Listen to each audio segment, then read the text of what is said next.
Que Dieu vous bénisse, que Dieu vous soutienne, que la grâce de Dieu soit votre partage. Nous sommes en train d'essayer de comprendre les dimensions. Et ce problème n'est pas du tout compliqué. Il y a effectivement les 4 dimensions, la première dimension, la deuxième dimension, la troisième dimension et la 4e dimension. Cette vidéo te concerne, ces émissions te concernent, car Dieu a un plan. Et tu dois connaître le plan de Dieu. Le plan de Dieu, il a créé l'homme pour être avec l'homme. Les dimensions ont une corrélation directe avec la naissance. La première dimension, c'était quand Dieu a créé Adam. Adam était quelque part avant d'être créé. Il était où? Il était dans la pensée de Dieu. Donc c'est de la pensée de Dieu qu'il a été traduit à Adam.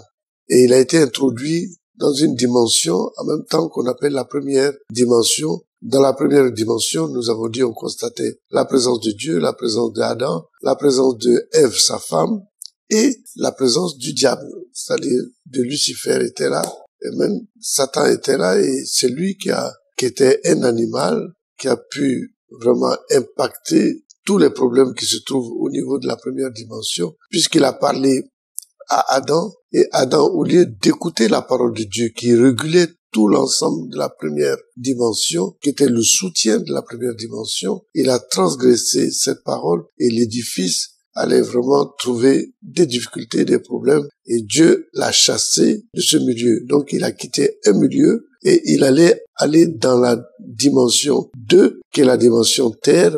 Donc, il est né là-bas aussi. Donc, s'il est né là-bas, il est mort de l'autre côté. Donc, il faut voir la situation de mort et de résurrection pour pouvoir expliquer un peu les dimensions. Il faut mourir quelque part pour apparaître. Donc, il y a la disparition et il y a l'apparition. Mais la deuxième dimension dans laquelle se trouvait Adam était une dimension pénible, une dimension sans l'esprit, une dimension sous le contrôle du diable. Et le diable n'est pas venu pour arranger l'homme. La situation était calamiteuse, difficile, et Dieu a eu compassion de son fils, puisque c'est lui qui a engendré Adam, et il a décidé de venir sur la terre et de sauver Adam. C'est ainsi que fut dressé le plan de rédemption. Ce plan de rédemption passait réellement par la 3e dimension, c'est-à-dire que la présence de l'Esprit, l'humile-esprit, la présence du Saint-Esprit aussi. Et pour cela, Dieu va nous expliquer certaines choses à travers du dialogue qu'il a eu avec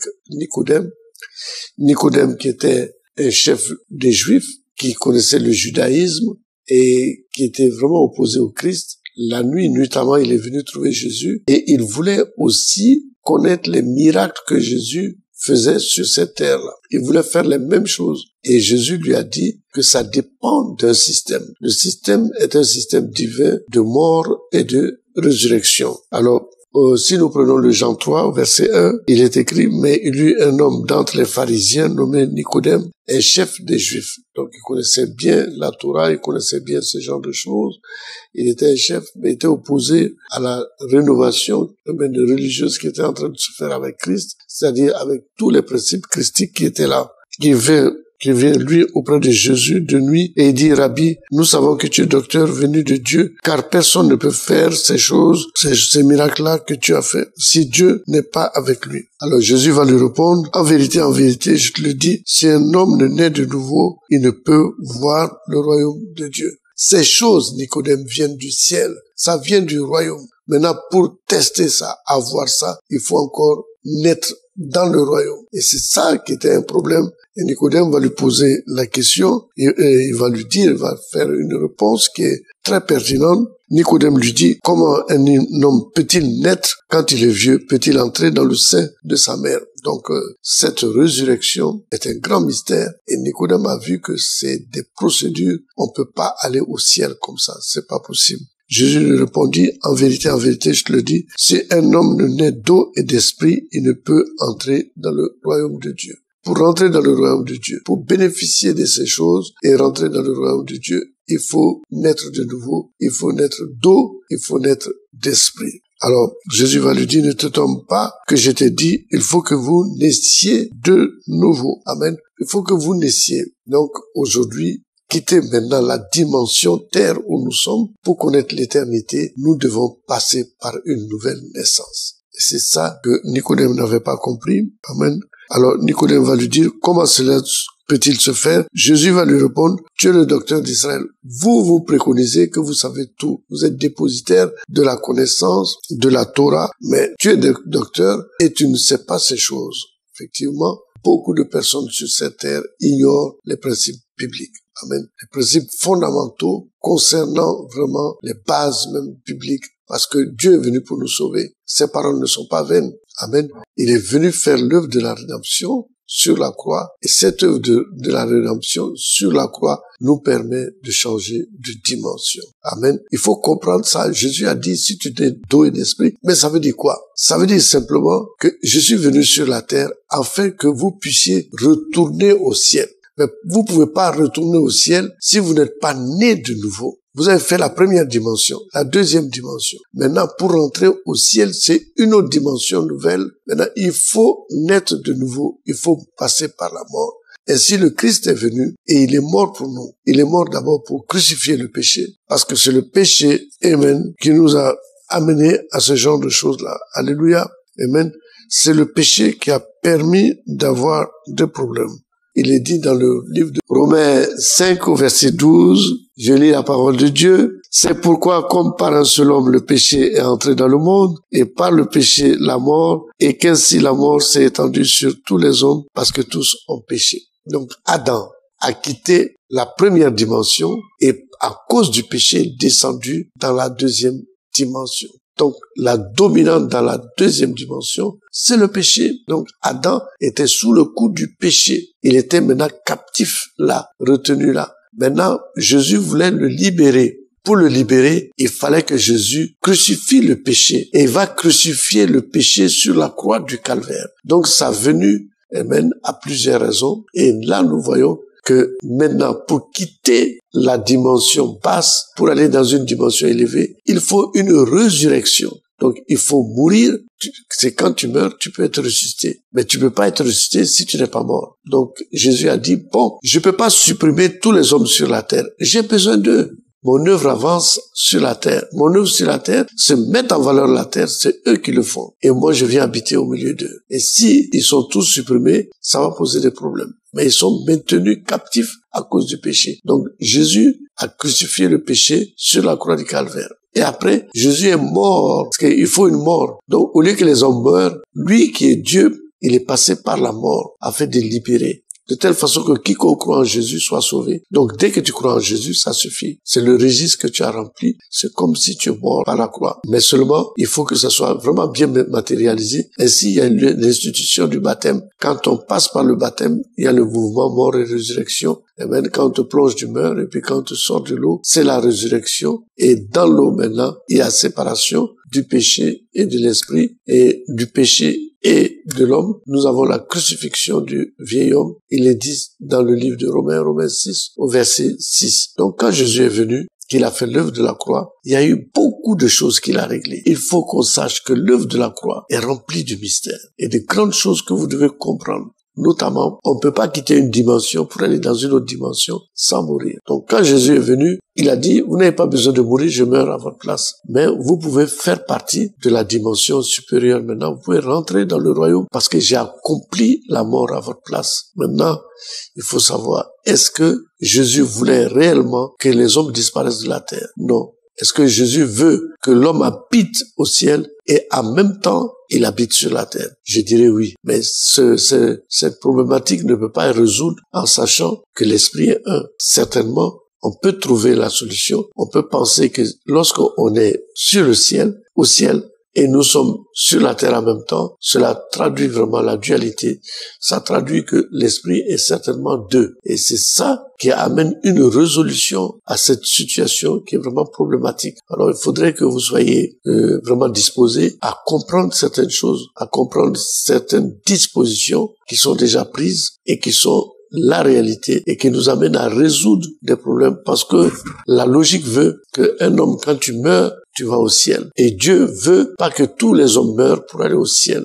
Mais Dieu veut que l'homme continue réellement de mettre en valeur la terre et l'homme continue de demeurer aussi au ciel. Bon, donc, quand il était sur la croix, lors de sa mort, dans le Jean 30, amen, il est dit, quand Jésus eut pris le vinaigre, il dit, tout est accompli, et baissant la tête, il rendit l'esprit. C'est-à-dire, l'esprit était en Jésus. C'est le Saint-Esprit.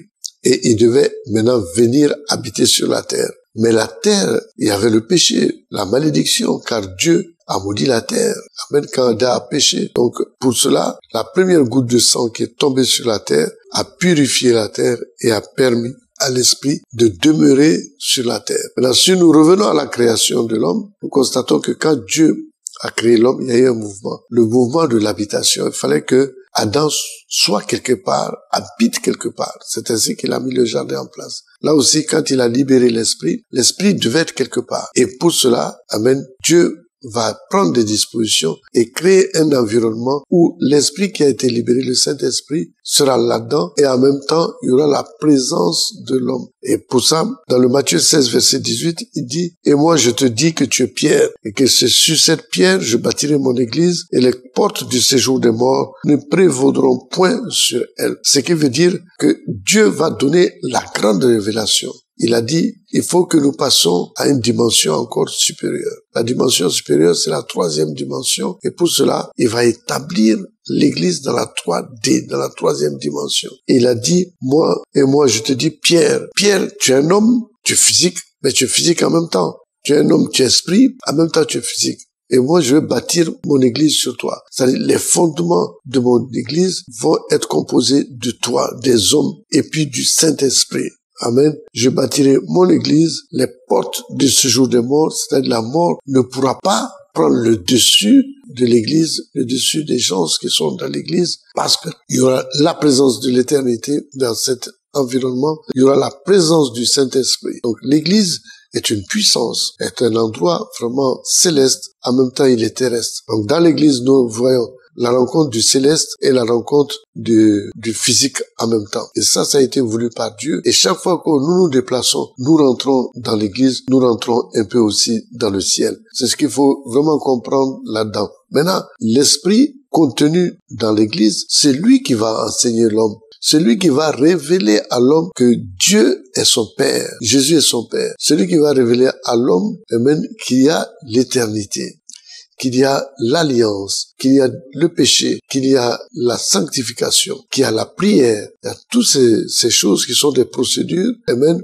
dont l'homme aura besoin pour améliorer sa connexion avec Dieu. On ne peut pas être en connexion avec Dieu simplement. Il y a des pratiques à faire. Et ces pratiques vont être révélées par le Saint-Esprit, par l'Église. Et l'Église va montrer le chemin du Saint-Esprit, qui est le Jésus. Il dit, je suis le chemin, la vérité et la vie. Nul ne peut aller au Père sans passer par lui. Alors, tout ça, c'est important pour nous de comprendre. Mais il y a quelque chose qui est fondamental dans ça. Avec l'Église, nous rentrons dans l'événement de la 3D, de la troisième dimension. Mais on n'est pas arrivé au bout de notre marche. Il faut la 4D. Il faut la quatrième dimension. La quatrième dimension va nous être révélée ici. Dans un passage, dans Jean 19, verset 34, il est écrit, « Mais un des soldats lui perça le côté avec une lance et aussi sortit du sang et de l'eau. » Pour que le sang et l'eau sortent du flanc droit de Jésus, amen, il a fallu qu'on utilise une lance. Une lance l'a percé. Un flanc droit. Mais ce mouvement est très important. Le sang veut dire l'homme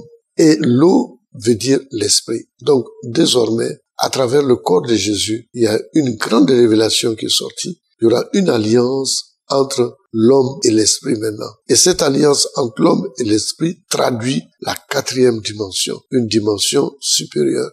Cette dimension supérieure, vous pouvez rentrer là-dedans, amen, par le baptême, parce qu'il faut mourir quelque part. Et pour mourir, il faut passer par le baptême. Mais vous pouvez demeurer là-dedans. Demeurer, c'est un mariage avec Dieu. C'est un mariage avec Dieu, c'est vrai. C'est une alliance que tu dois tisser avec le Seigneur. C'est vrai que dans l'Ancien Testament, on nous a parlé de l'arche, où Dieu est rentré dans l'arche. Et l'arche était tenue par des sacrificateurs. Nous sommes des sacrificateurs. Donc si nous tenons l'arche et que Dieu est dans l'arche, ce qui veut dire que Dieu va rentrer en nous. Et si on a une maison, Dieu a une maison. Si on a une voiture, Dieu a une voiture. Enfin, autant on met en valeur la terre, autant Dieu en profite. Et c'est par là qu'on peut comprendre la pensée de Dieu vis-à-vis de la terre. C'est par là qu'on peut comprendre pourquoi Dieu a créé l'homme. C'est par là qu'on peut comprendre le plan merveilleux de Dieu pour notre terre qui passe par la quatrième dimension. La quatrième dimension est l'état final. C'est l'état où Dieu et l'homme deviennent un et tout le monde doit aspirer à ça. Le baptême est un pilier pour partir dans une dimension supérieure,